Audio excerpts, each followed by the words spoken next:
যে কোনো ছাত্রকে জিজ্ঞেস করো, সবাই বলবে পড়াশোনায় মন নেই। আর কিভাবে মন লাগবে? আপনার মন তো মোবাইল গেম, সোশ্যাল মিডিয়ায় এতটাই ব্যস্ত হয়ে গেছে। বন্ধুরা, আমি আপনাদের অনুরোধ করছি, এই ভিডিওটি তখনই দেখুন যখন আপনার কাছে 5 থেকে 6 মিনিট সময় আছে। এই ভিডিওটি লাইক বা ডিসলাইক করে সরাসরি চলে যাবেন না। যদি রাতে এই চিন্তায় ঘুমান যে সকালবেলা দ্রুত উঠতে হবে, পড়াশোনা করতে হবে, অ্যালার্ম সেট করেন, কিন্তু সকালে অ্যালার্ম বাজলে আবার ঘুমিয়ে পড়েন। যদি আপনারও ঠিক এমনটাই হয়, তাহলে এই ভিডিওটি আপনার জন্য খুব সাহায্যকারী হবে। সাধারণত দেখা গেছে ছাত্রদের মন, ছোট বা বড় যে কোনো ছাত্র ভেতর থেকে বলে, ঠিক আছে উঠে বসো, একটু পড়াশোনা করো, 1 ঘন্টা না হলেও 5 মিনিট পড়াশোনা তো করতে হবে।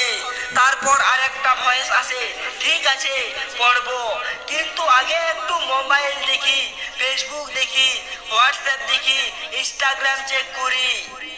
খিদে লাগছে, কিছু খাই, একটু বাইরে হেঁটে আসি, তারপর ঠিক আছে পড়বো। কিন্তু এরপর কি হয় আপনি ভালোই জানেন।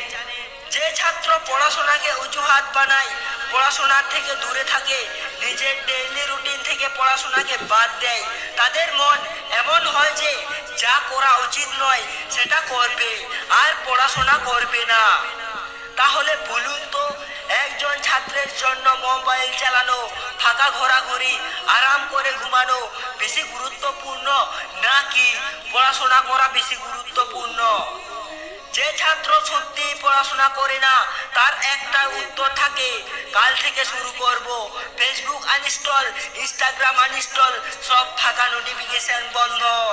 তারপর উৎসাহে ডেইলি রুটিন তৈরি হয়, সকাল 4টায় উঠব, 10 মিনিট ফ্রেশ হয়, তারপর পড়াশোনা শুরু করি সোজা 8টা পর্যন্ত, তারপর ব্রেক, হাত মুখ ধুয়ে নাস্তা, এরপর 9টায় আবার পড়াশোনা।